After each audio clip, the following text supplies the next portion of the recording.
as 3 Chinese warships are currently marauding along our coastline. I spoke to the Defence Minister about it earlier. He says the ADF is watching. They haven't broken any international laws yet, but what are your thoughts on what you're seeing? Well, the Deputy Prime Minister is right. It's not unlawful conduct by the People's Liberation Army Navy, but it is very unusual behaviour. It is not normal to come this far down the east coast of Australia, and I think the Prime Minister needs to show some leadership here. I think he should stand up today and explain what he can about what we know about the intentions of the Chinese government here and what the Australian government response is. But we have to be resolute in guarding our own interests and our own sovereignty, and I think he needs to make that clear today. Well, this all comes off the back of that incident over the South China Sea involving our planes. I mean, what's got under the bonnet of the Chinese when it comes to us at the moment? Look, I think some will try and draw a false equivalence between these incidents and say we're in their neighbourhood, they're in our neighbourhood, but there's a couple of very important distinctions here. Both are operating in international waters, and we would not seek to stop the Chinese Navy operating in international waters. And the South China Sea or the Taiwan Straits, the East China Sea are international waters, and we have a right to be there just as they have a right to be there. But we're not engaging in unsafe or unprofessional conduct against the PLAN in our region as they have against us. And let's talk about the difference between the waterways. I mean, this is a remote part of the world.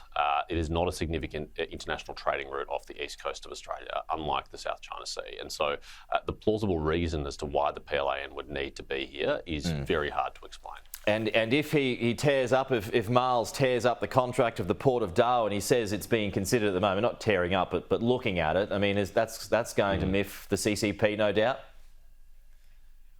Well, I think Richard Miles really needs to explain what he means when he said this is under consideration, because in October 2023, the Albanese government ruled out any changes to the lease at the Port of Darwin. They said that current controls are sufficient and that it was not necessary to vary or cancel the agreement. So if that's changed, they should explain what has changed and why it has changed and what they're now contemplating doing. I've said many times it was a mistake for this lease to have been entered into by the Territory government. It should not have been allowed to happen.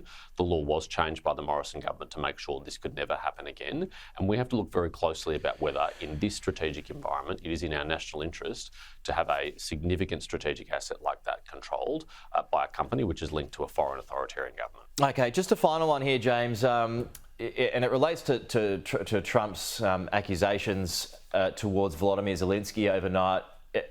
And it appears that America's alliance system is shifting from Ukraine to Russia here. Is that how you see it?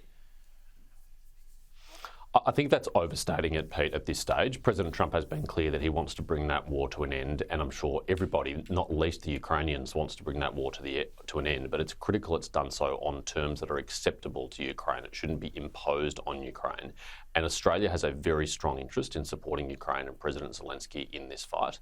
He's a legitimate, democratically elected leader of Ukraine, and he is fighting an unjust, unlawful, unprovoked invasion by Vladimir Putin, who is responsible for initiating this conflict.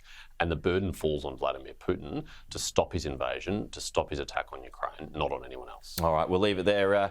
James Paterson, good to chat as always. Thank you. We'll chat again soon.